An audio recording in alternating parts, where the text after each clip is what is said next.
Hi అండి, అందరికీ నమస్తే. ఈరోజు రెసిపీ ఏంటి అంటే చపాతీలోకైనా, పరోటాలకైనా, బిర్యానీలోకైనా ఈజీగా ప్రిపేర్ చేసుకోగలిగే షోర్వా రెసిపీ అయితే చూపించబోతున్నాను. ప్రాసెస్ అంతా కూడా సింపుల్గానే ఉంటుంది. మరి ఇంకెందుకు ఆలస్యం, వీడియోలోకి వెళ్ళిపోదామా? పదండి. అయితే స్టవ్ ఆన్ చేసుకుని 2 టేబుల్ స్పూన్ల వరకు ఆయిల్ అయితే యాడ్ చేసుకొని, ఆయిల్ వేడిన తర్వాత 2 ఉల్లిపాయలు తీసుకొని సన్నని ముక్కలుగా కట్ చేసుకుని ఉల్లిపాయ ముక్కలు ఆయిల్లో వేసుకోవాలి. ఆయిల్లో వేసుకున్న తర్వాత ఉల్లిపాయ ముక్కలు ఈ విధంగా ఫ్రై చేసుకోవాలండి. ఉల్లిపాయలు ఫ్రై చేసుకునేటప్పుడే ఒక 1 టీ స్పూన్ వరకు జీలకర్ర వేసుకోండి, ఫ్లేవర్ బాగుంటుంది. 3 లేదా 4 లవంగాయలు, అలానే 3 లేదా 4 వరకు యాలకులు వేసుకొని 2 దాల్చిన చెక్క, అలానే 2-3 టేబుల్ స్పూన్ల వరకు ఎండు కొబ్బరి కానీ పచ్చి కొబ్బరి కానీ వేసుకోవాలండి. ఇప్పుడు ఉల్లిపాయ ముక్కలు మనం వేసుకున్న ఇంగ్రీడియంట్స్ అన్నీ కూడా చక్కగా ఫ్రై చేసుకోవాలి. ఉల్లిపాయ ముక్కలు మనకి ఇక్కడ బ్రౌన్ కలర్ వచ్చేంత వరకు ఫ్రై చేసుకోండి, అప్పుడే షోర్వా టేస్ట్ అనేది బాగుంటుంది.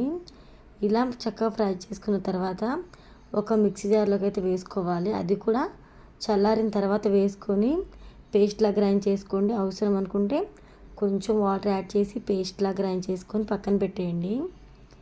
ఇప్పుడు ఈ పేస్ట్ని ఒక గిన్నెలోకి తీసేసుకున్నాను. ఇప్పుడు అందులోనే నేను 2 టమాటాలు తీసుకొని పేస్ట్ లాగైతే చేసి పక్కన పెట్టేశానండి. ఇప్పుడు షోర్వా ప్రిపేర్ చేయడం కోసం స్టవ్ ఆన్ చేసుకొని ప్యాన్ పెట్టుకోవాలి. ముందుగా ఏదైతే ప్యాన్లో నేను అంతా ప్రిపరేషన్ చేశానో అదే ప్యాన్ పెట్టుకున్నానండి. ఇక్కడ ఒక 2 టేబుల్ స్పూన్ వరకు ఆయిల్ అయితే యాడ్ చేసుకోండి. నాకు ఇక్కడ ఆల్రెడీ ఆయిల్ అయితే ఉంది. ఆయిల్ ఉంటే ఓకే, ఆయిల్ లేకపోతే ఒక 2 టేబుల్ స్పూన్ వరకు ఆయిల్ అయితే యాడ్ చేసుకొని 1 టీ స్పూన్ వరకు సోంపు వేసుకోండి, ఫ్లేవర్ బాగుంటుంది. అందులోనే 3-4 బిర్యానీ ఆకులు, 2 లేదా 3 వరకు పచ్చిమిర్చి ఘాట్లు పెట్టుకొని వేసుకోవాలండి.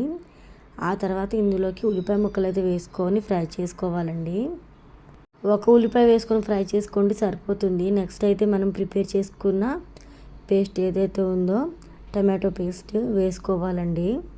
టమాటో పేస్ట్ వేసుకుని ఒకసారి ఈ విధంగా ఆయిల్లో ఫ్రై చేసుకోవాలి. టేస్ట్కి సరిపడా సాల్ట్, ఒక 1/2 టేబుల్ స్పూన్ వరకు పసుపు అయితే వేసుకోవాలి. అలానే ఒక 1/2 టేబుల్ స్పూన్ వరకు గరం మసాలా పొడి అయితే వేసుకొని స్పూను లేదా స్పూన్నర వరకు కారం అయితే తీసుకోండి. కారం కూడా వేసుకున్న తర్వాత ఈ విధంగా ఆయిల్లో ఫ్రై చేసుకోవాలి. ఇలా మసాలాలు ఫ్రై చేసుకున్నప్పుడు మంటను లో ఫ్లేమ్లో అడ్జస్ట్ చేసుకొని ఫ్రై చేసుకోవాలి. మంటను హై ఫ్లేమ్లో అడ్జస్ట్ చేసుకుని అస్సలు ఫ్రై చేయకండి, ఎందుకంటే మసాలాలు మాడిపోతే షోర్వా టేస్ట్ అంతగా బాగుండదు.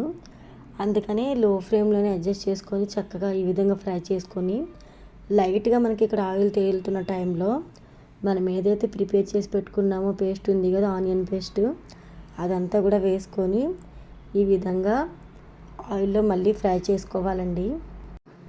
ఇలా ఫ్రై చేసుకునేటప్పుడు అడుగంటకుండా ఈ విధంగా మధ్య మధ్యలో కలుపుకుంటూ ఫ్రై చేసుకోవాలి. నెక్స్ట్ ఇందులోకి వాటర్ అయితే యాడ్ చేసుకోవాలి. మనకి ఇక్కడ ఎంత షోర్వా కావాలనే దాన్ని బట్టి వాటర్ అనేది యాడ్ చేసుకోవాలి. నేను ఇక్కడ పెద్ద గ్లాస్తో 2 గ్లాసుల వాటర్ అయితే యాడ్ చేశానండి. వాటర్ యాడ్ చేసిన తర్వాత మన కన్సిస్టెన్సీ ఈ విధంగా ఉండాలి. ఇలా పల్చగా ఉంటే తర్వాత మనకి ఇక్కడ షోర్వా అనేది ఉడికిన తర్వాత కాస్త చిక్కపడుతుంది. కరెక్ట్గా పర్ఫెక్ట్గా ప్రిపేర్ అవుతుందండి గ్రేవీ.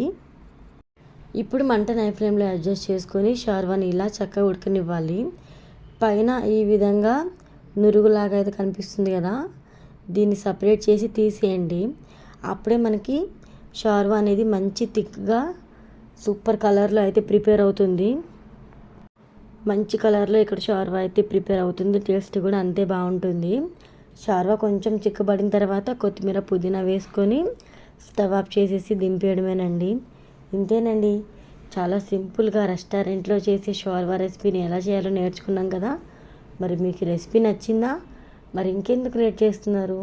వీడియోకి ఒక లైక్ ఇచ్చేసి మీరు కూడా మీ ఇంట్లో ప్రిపేర్ చేసి మీకు ఎలా కుదిరిందో కామెంట్ సెక్షన్లో కామెంట్ చేయండి.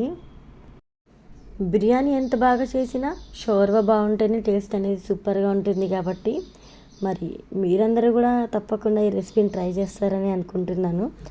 వీడియోకి లైక్ ఇవ్వడం అస్సలు మర్చిపోకండి. మరి ఇలాంటి మరిన్ని రెసిపీస్ కోసం ఛానల్ కూడా సబ్స్క్రైబ్ చేసి పెట్టుకోండి.